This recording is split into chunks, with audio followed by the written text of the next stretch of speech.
Bab 421 Kematian Yan Yao. Song Lis menatap Fang Yu dengan tatapan kosong, hanya ada keterkejutan di mata indahnya.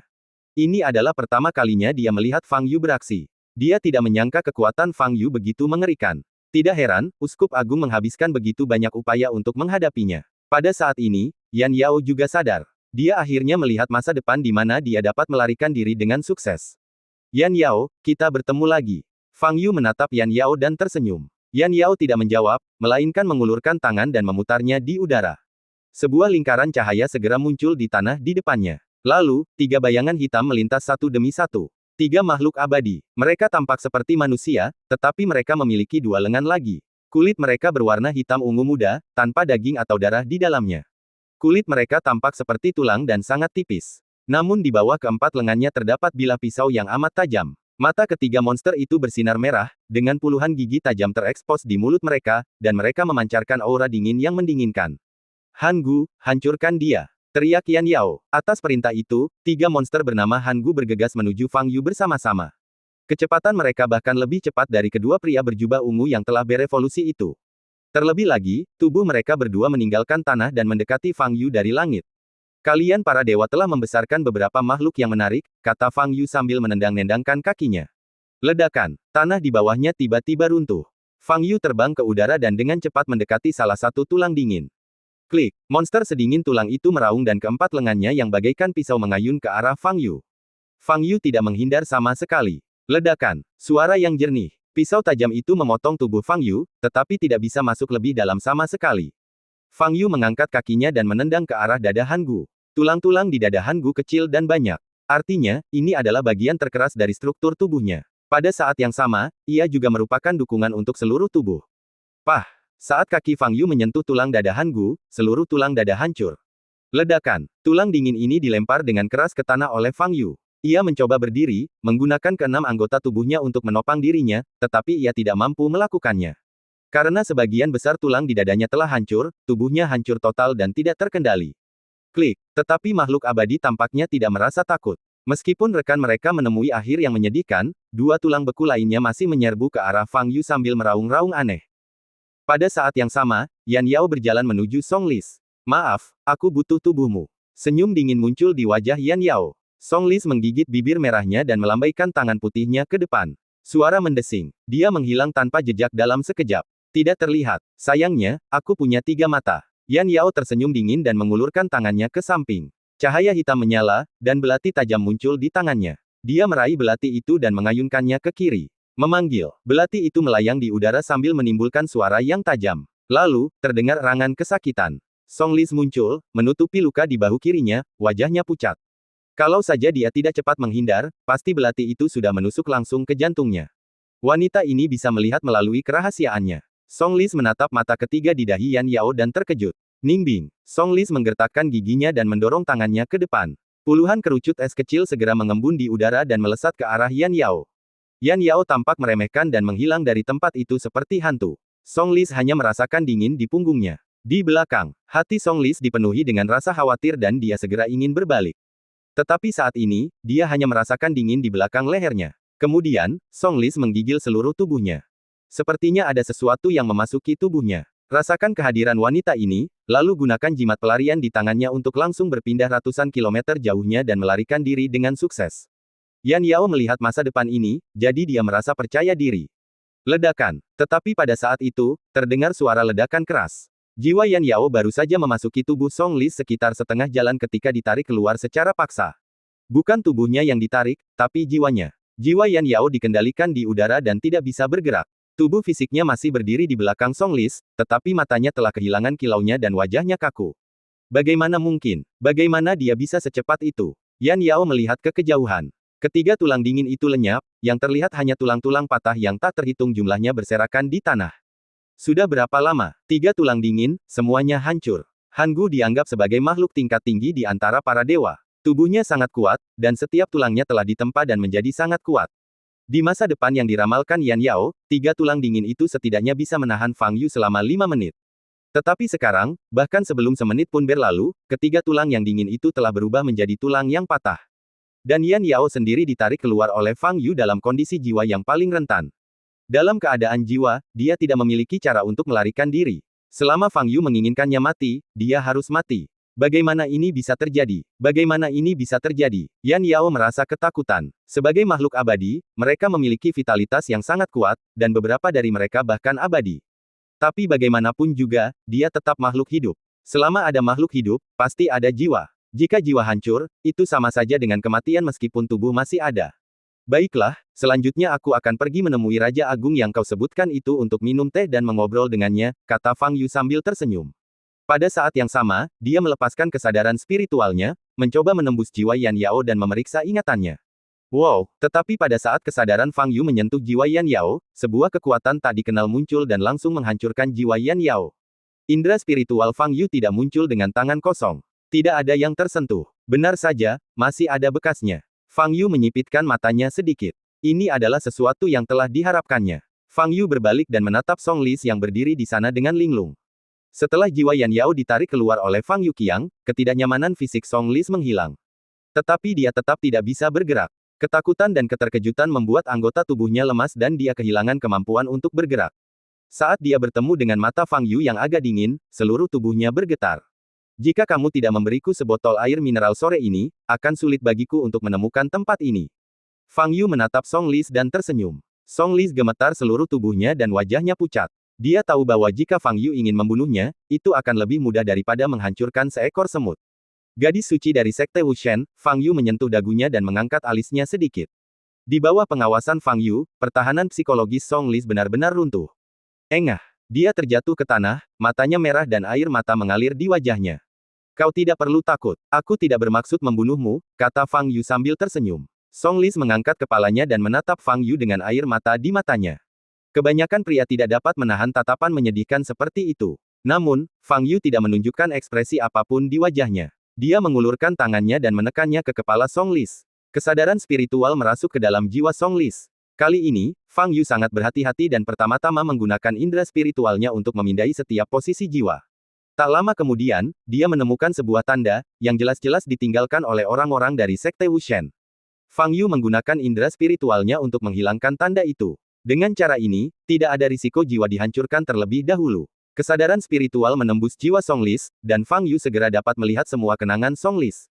Dari kenangan samar saat ia lahir, hingga kenangan mendalam saat ia tumbuh dewasa. Fang Yu melewatkan semua kenangan tersebut dan hanya mencari kenangan yang berhubungan dengan kultus Wushen. Sesaat kemudian, Fang Yu menemukan kenangan tentang kultus Wushen. Fang Yu melihat sosok berjubah merah. Orang ini mengenakan mahkota emas dan kerudung di wajahnya, menutupi bagian bawah matanya, hanya menyisakan sepasang mata yang terbuka. Satu hitam dan satu putih. Di tangannya, dia memegang tongkat kerajaan yang bening. Di atas tongkat kerajaan itu ada patung kecil berwajah hantu, bertubuh manusia, dan bersayap. Ini tampaknya adalah dewa penyihir yang disembah oleh agama Wushen. Pria di depannya adalah pemimpin Sekte Wushen yang dihormati sebagai kardinal. Isi memori ini adalah percakapan singkat antara Song Lis dan Uskup Agung tentang perluasan gereja, dan tidak ada informasi tentang lokasinya. Bab 422 Batasan Periode Pemurnian Qi. Fang Yu terus mencari pecahan memori lainnya. Namun setelah mencari-cari, saya tidak menemukan satupun alamat Sekte Wushen. Apa yang sedang terjadi? Sebagai orang suci, bagaimana mungkin dia tidak tahu lokasi kantor pusat gereja?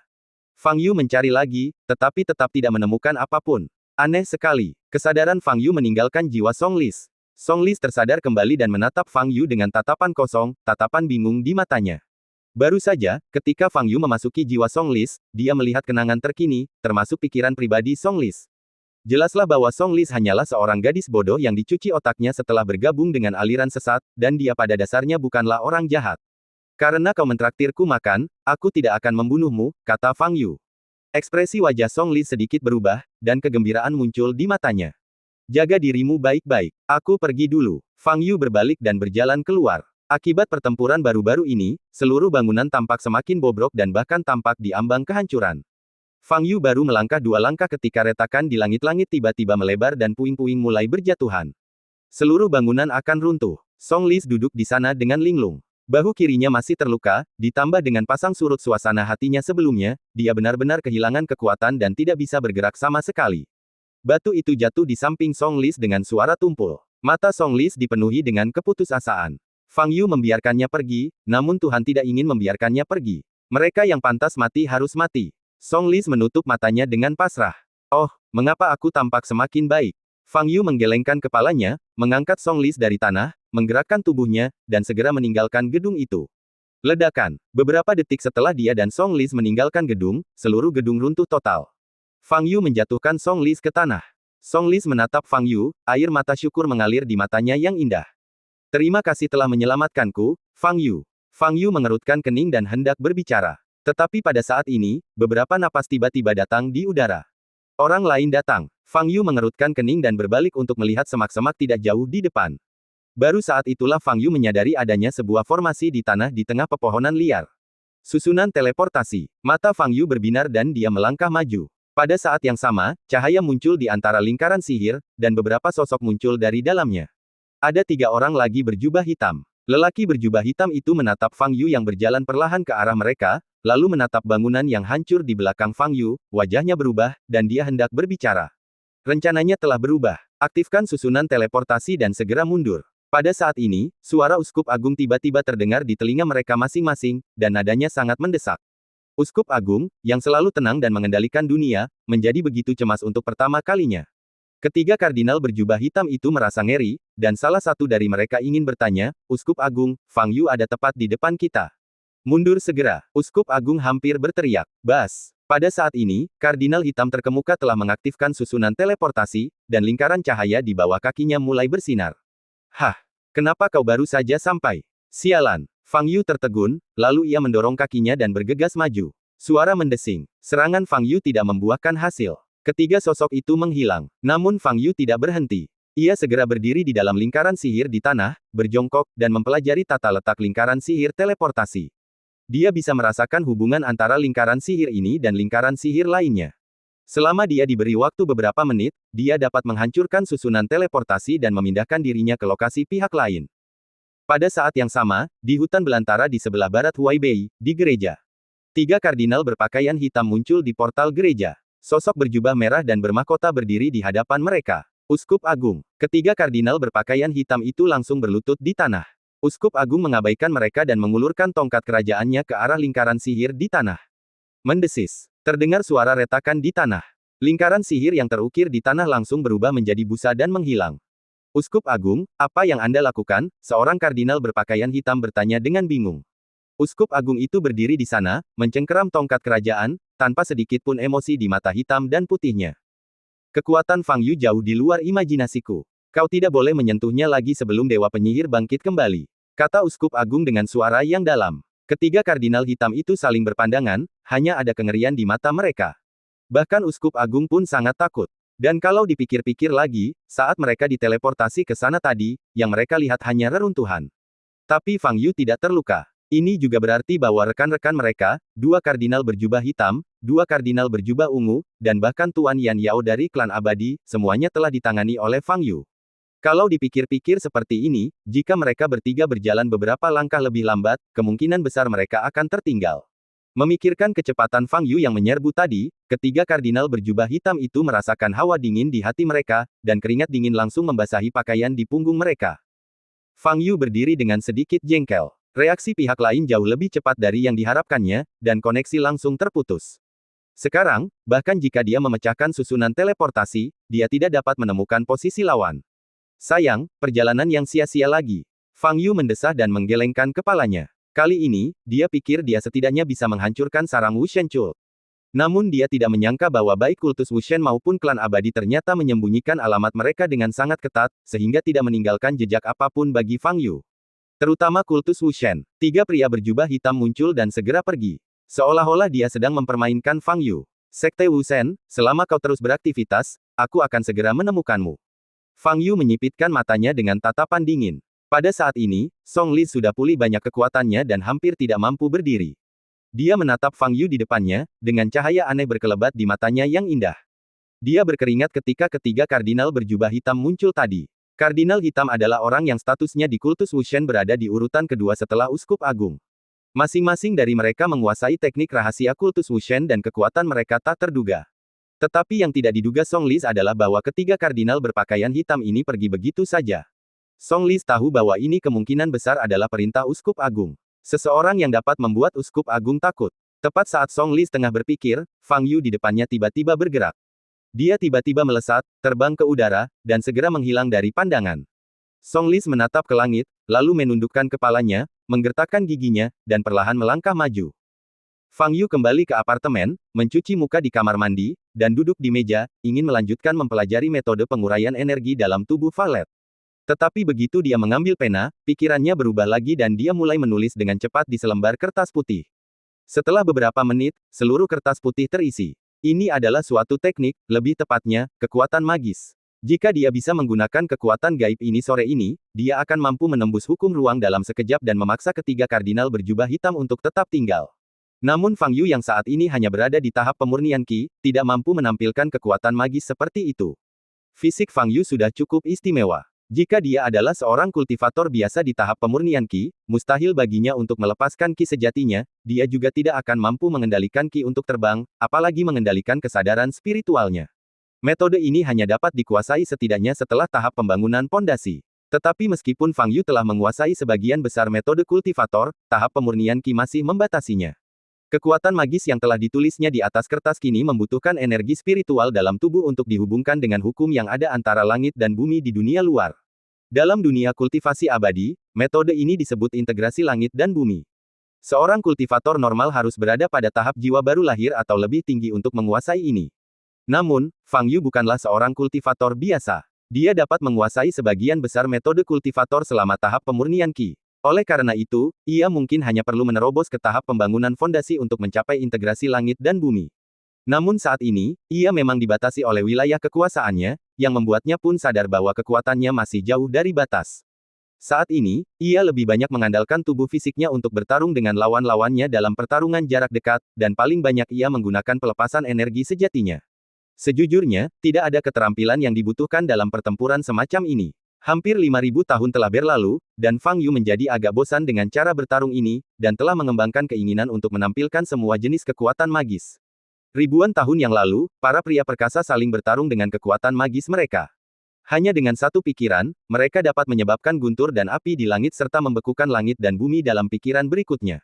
Mereka juga dapat bertarung dalam pertarungan jarak dekat, tetapi lebih suka menggunakan berbagai kekuatan magis. Bab 423, Transaksi dengan Valet.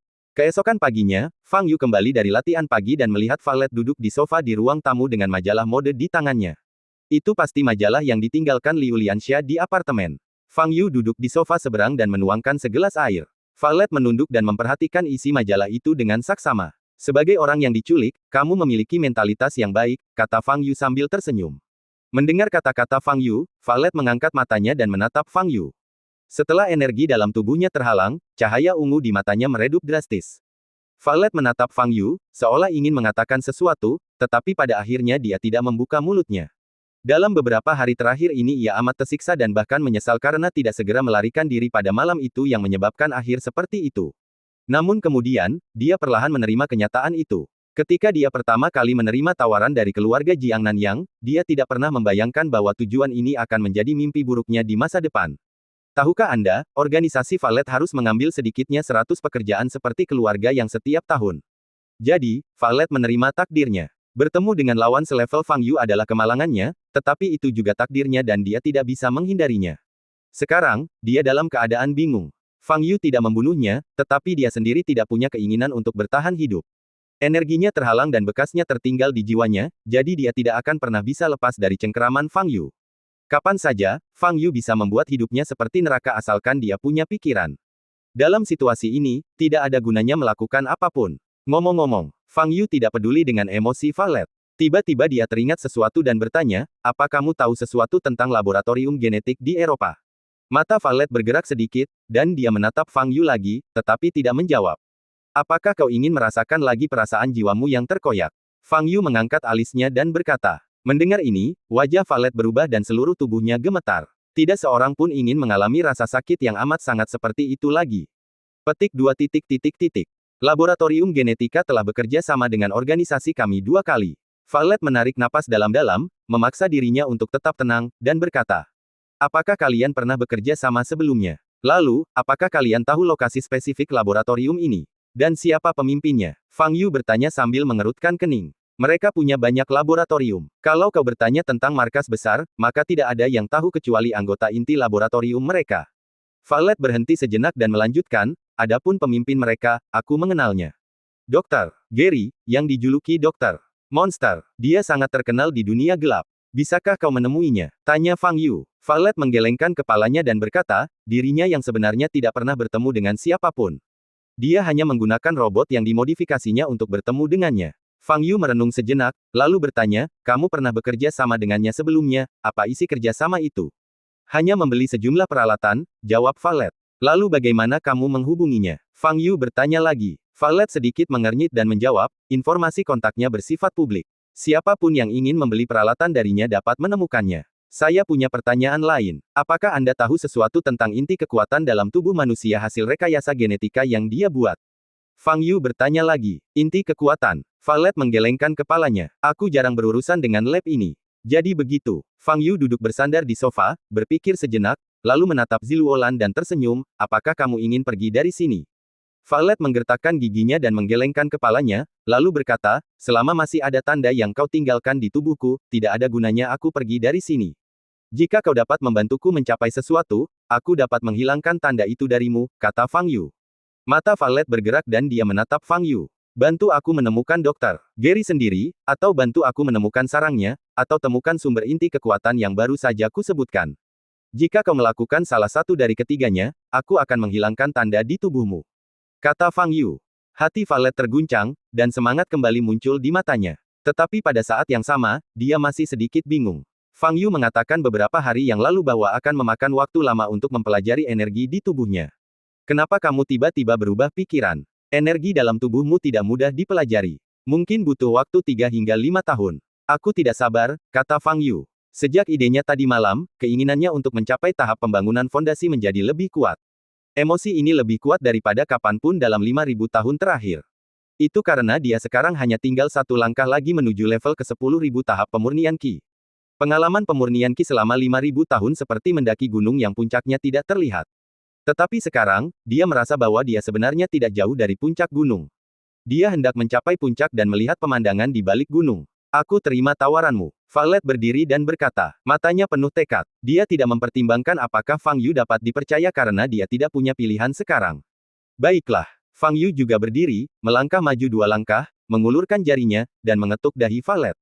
Bas. Cahaya putih menyala di ujung jari. Violet hanya merasakan perasaan dipenuhi kekuatan di masa lalu telah kembali. Cahaya ungu yang kuat bersinar di matanya. Pada saat yang sama, auranya menjadi lebih ganas. Setelah diblokir selama beberapa hari, dia bisa merasakan kristal di tubuhnya tampak sedikit tidak bahagia, dan setiap energi di tubuhnya mengembang. Violet berdiri di depan sofa, auranya perlahan naik. Pah! Gelas di meja kopi yang paling dekat dengan Violet retak dan kemudian meledak. Kendalikan energimu. Apartemen ini bukan milikku. Jika kamu merusak barang apapun, kamu harus membayar ganti rugi, kata Fang Yu. Violet menarik napas dalam-dalam dan memaksa dirinya menahan kegembiraannya. Dia menatap Fang Yu yang tampak tenang dan kalem, dengan perasaan campur aduk. Fakta bahwa Fang Yu berani melepaskannya seperti ini sangat jelas. Fang Yu sama sekali tidak takut dia akan menyerang lagi. Kamu harus membayar setidaknya 3 hingga 500 untuk cangkir ini, kan? Ingat untuk mengirim seseorang untuk membawa uangnya. Fang Yu duduk kembali di sofa, menyilangkan kakinya, dan berkata. Violet melirik Fang Yu dan berjalan menuju pintu sambil berkata, aku akan menyelesaikan pekerjaanmu secepatnya. Aku harap kamu akan menepati janjimu. Aku akan mengawasimu setiap saat, kata Fang Yu dengan tenang. Violet berhenti sejenak, lalu mendorong pintu hingga terbuka dan berjalan keluar. Undangan keluarga Chen ke pesta itu menyebar ke seluruh komunitas seni bela diri Tiongkok. Selain komunitas seni bela diri Huaibei, banyak kekuatan dari daerah lain juga mengirim perwakilan ke Huaibei untuk menghadiri perjamuan keluarga Chen, dan mereka juga ingin menonton konferensi seni bela diri Huaibei 4 tahunan sebagai penonton. Pada hari Jumat, rumah keluarga Chen penuh sesak dengan orang, dan ruang resepsi saja tidak dapat menampung begitu banyak tamu. Oleh karena itu, keluarga Chen hanya mengundang semua tamu ke tempat latihan seni bela diri keluarga Chen. Tempat ini merupakan tanah datar dengan luas beberapa ribu meter persegi dan sangat luas. Arena pertarungan telah didirikan di tengah-tengah tempat tersebut. Setelah perjamuan, konferensi seni bela diri Huaibei akan diadakan di panggung kompetisi. Tamu yang datang ke pesta terus berdatangan. Chen Nansheng dan istrinya, serta banyak anggota inti keluarga Chen, berdiri di gerbang untuk menyambut para tamu.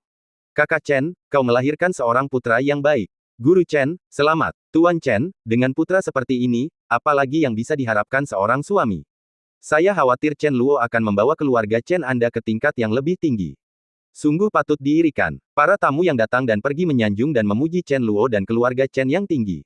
Anggota inti keluarga Chen semuanya tersenyum dan tampak sangat bahagia. Terutama Chen Nansheng dan istrinya, mereka tidak bisa berhenti tersenyum. Sebagai orang tua Chen Luo, mereka sangat bangga telah melahirkan orang berbakat seperti Chen Luo.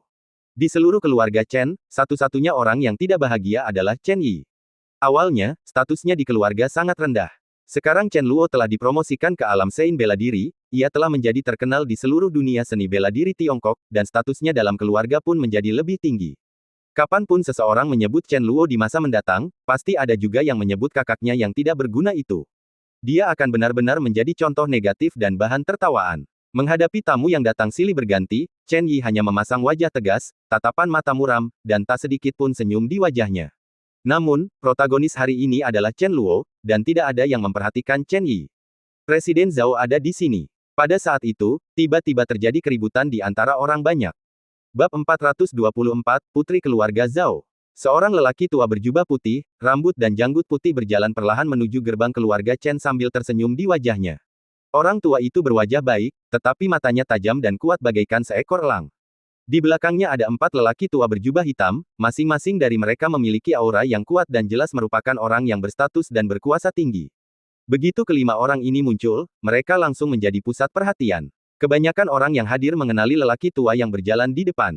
Dia adalah Presiden Asosiasi Seni Bela Diri Huaibei, Zhao Jidao. Terakhir kali Zheng Yan dari keluarga Zheng dipromosikan menjadi petapa bela diri, Zhao Jidao tidak menghadiri perjamuan secara langsung.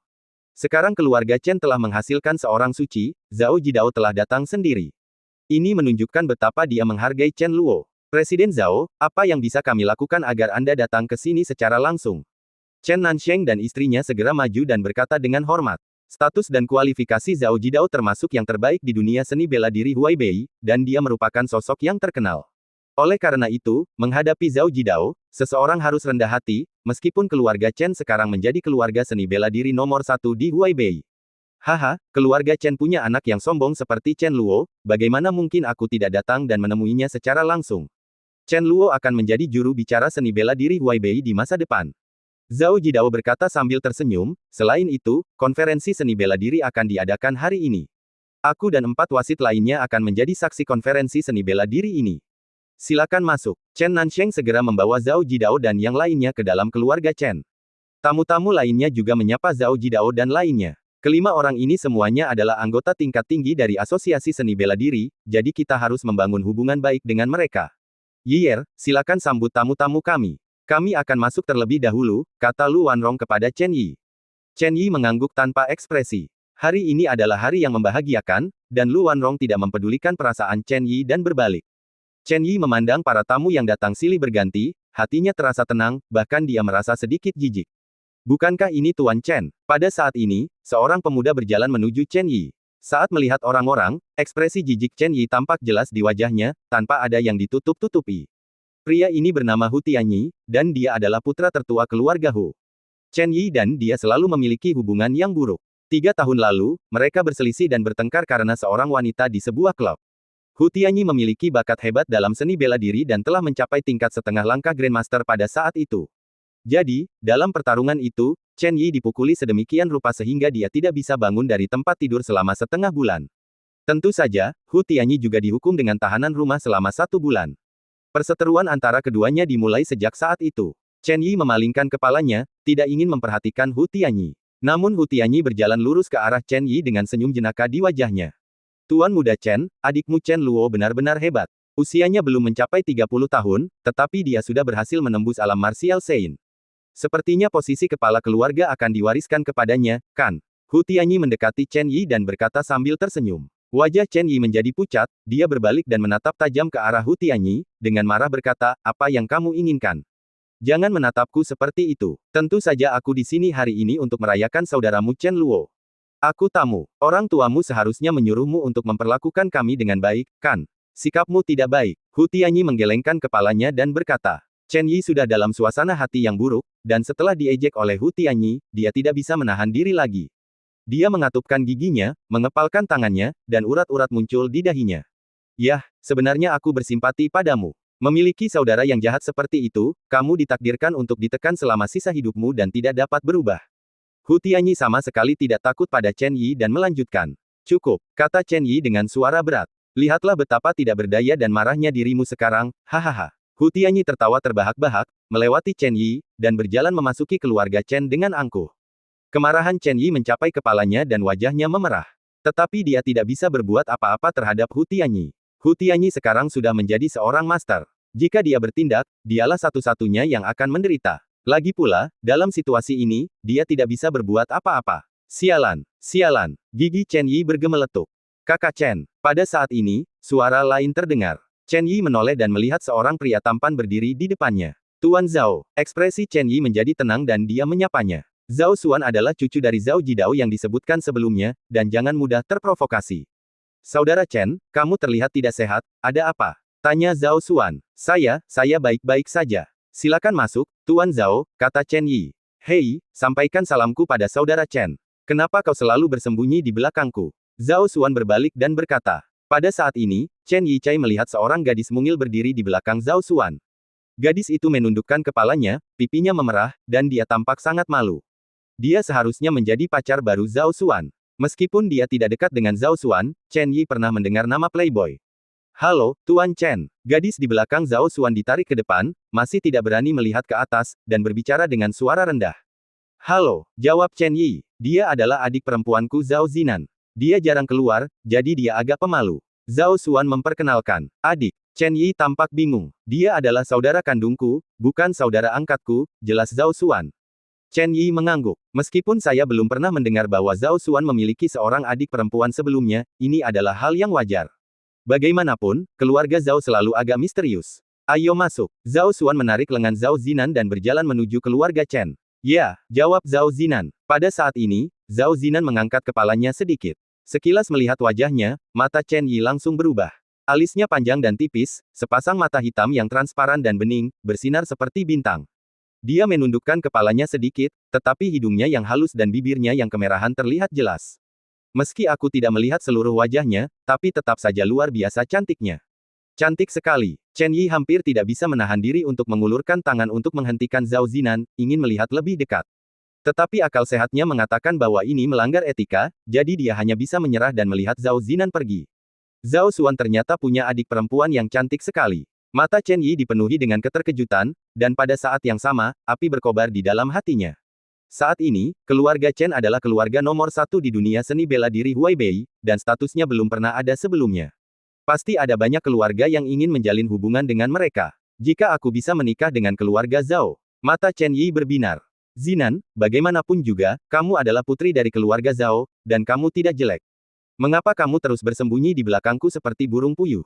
Setelah berjalan beberapa saat, Zhao Xuan berbalik dan berkata kepada Zhao Zinan.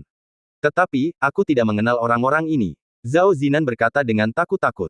Kakek memintaku untuk membawamu ke sini agar kamu bisa bertemu lebih banyak orang.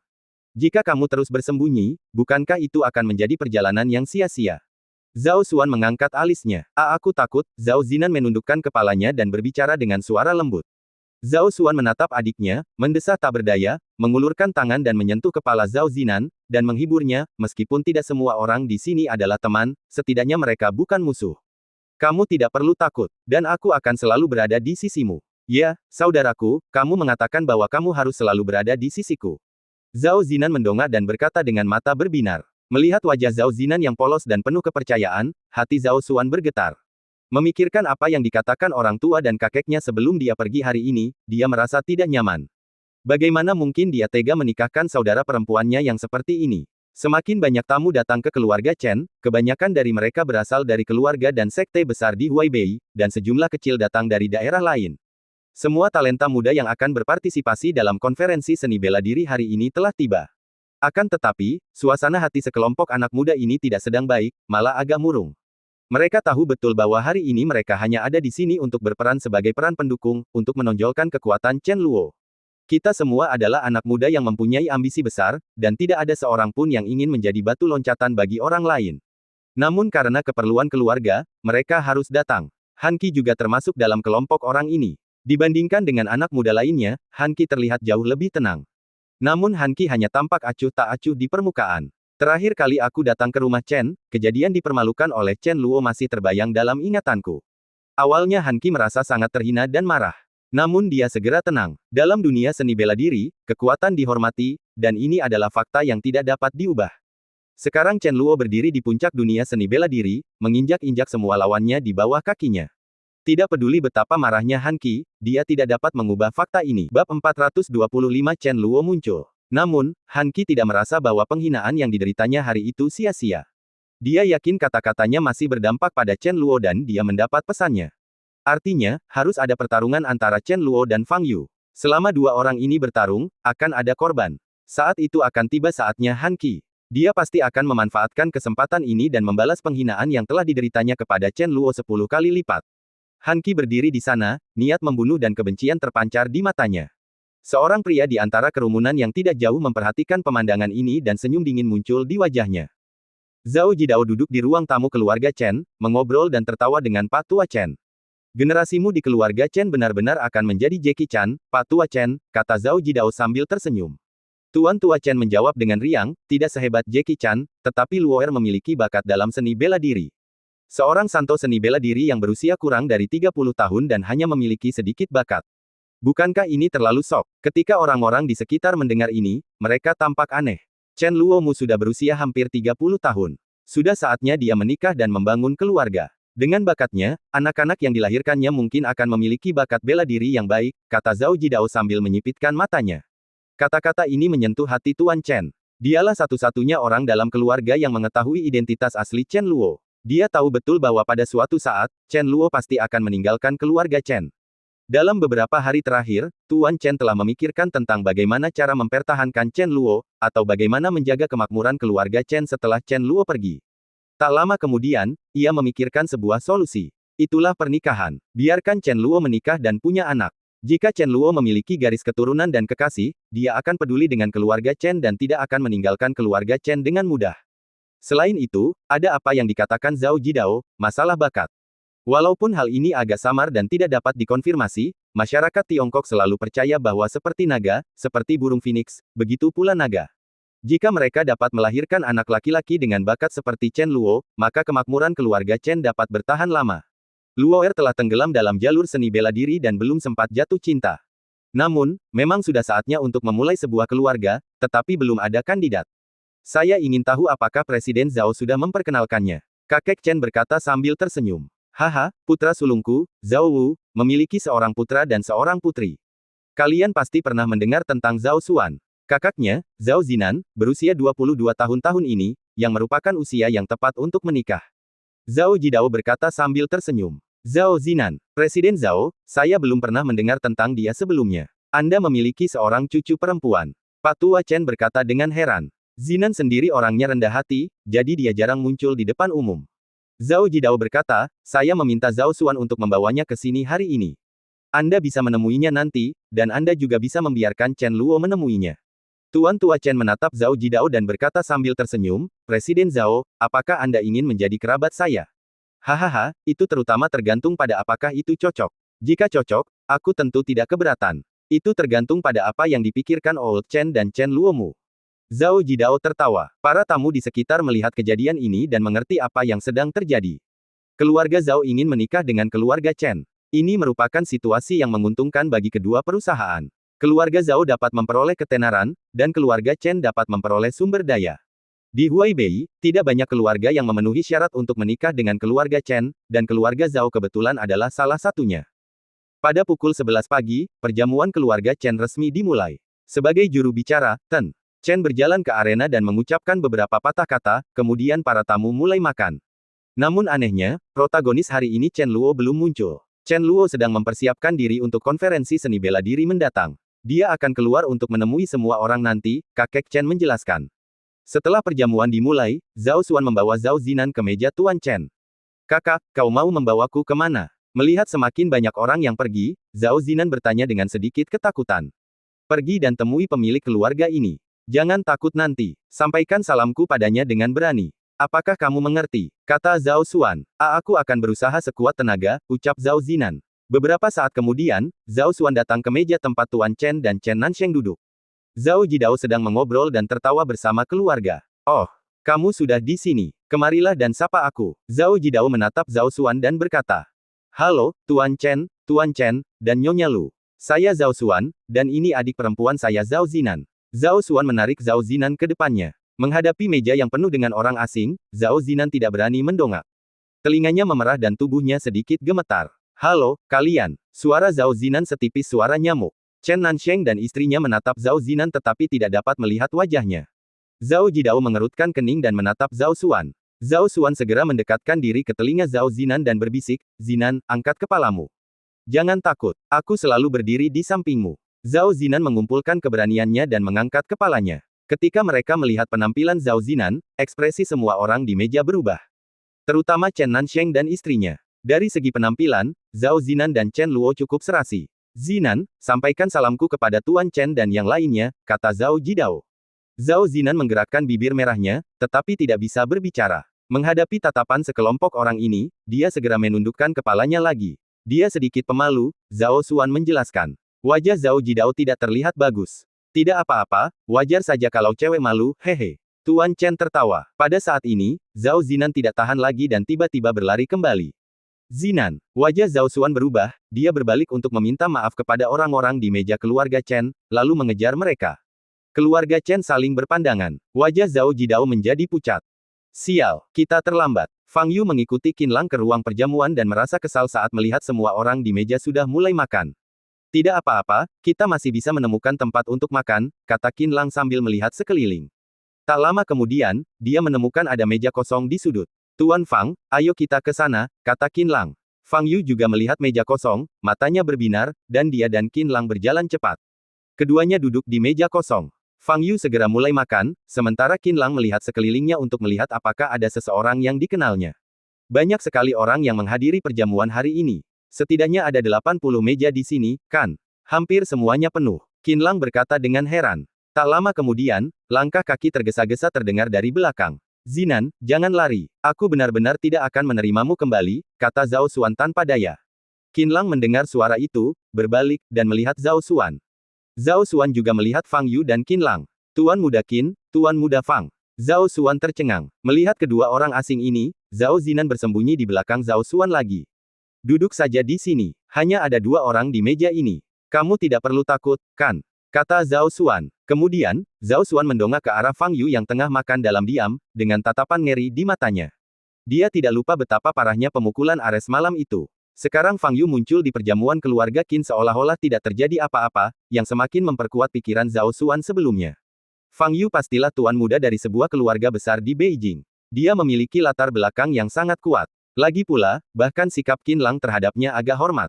Ini adikku, Zhao Zinan. Dia agak pemalu, tolong maafkan dia. Zhao Xuan memperkenalkan. Zhao Zinan melirik Qin Lang dan Fang Yu dengan takut-takut, lalu duduk di sebelah Zhao Xuan, meremas-remas tangannya dan tidak bergerak lagi. Fang Yu melirik Zhao Zinan dan terus makan. Karena Fang Yu dan Qin Lang datang terlambat, para tamu di meja lain sudah hampir menghabiskan makanan mereka. Mereka semua berjalan menuju tempat latihan bela diri di sebelah mereka. Setelah jamuan makan, kompetisi seni bela diri akan dimulai. Semua orang berjalan ke tanah datar tempat latihan bela diri dan mengelilingi arena pertarungan yang telah disiapkan. Sebagai Presiden Asosiasi Seni Bela Diri, Zhao Jidao melangkah ke arena seni bela diri dan pertama-tama menyampaikan pidato resmi yang panjang, lalu mengumumkan konferensi seni bela diri telah resmi dimulai. 4 lelaki tua berpakaian hitam berdiri di 4 arah arena, membuat segel tangan. Tirai cahaya biru muda muncul, menutupi seluruh arena. Tirai cahaya ini dapat mencegah pertarungan antara dua kubu di arena agar tidak memengaruhi orang di luar. Turnamen seni bela diri hendak dimulai, tetapi terjadi keributan di antara kerumunan. Mengapa Chen Luo belum muncul? Kebanyakan dari mereka datang ke sini hanya untuk melihat sang santo bela diri muda. Tepat ketika semua orang bingung, nafas yang menyesakkan turun dari langit dan menyelimuti semua orang. Fang Yu, yang sedang makan di meja di sudut terjauh, mengangkat kepalanya dan melihat ke atas arena. Retakan. Sekitar 50 meter di atas arena, petir ungu tiba-tiba muncul. Kilatan petir ini berkumpul menjadi sinar petir yang lebih besar. Ledakan. Tiba-tiba terjadi ledakan di udara, menyebabkan orang-orang di sekitar berteriak ketakutan. Tirai cahaya yang dipadatkan oleh keempat lelaki tua berpakaian hitam itu langsung hancur berantakan. Wow, pada saat itu, bola gas hitam tiba-tiba muncul dalam kilatan petir. Gas hitam itu tiba-tiba mengembang dan berubah menjadi bentuk manusia. Setelah beberapa saat, gas hitam itu menghilang. Sebuah sosok hitam muncul di udara. Chen Luo, muncullah.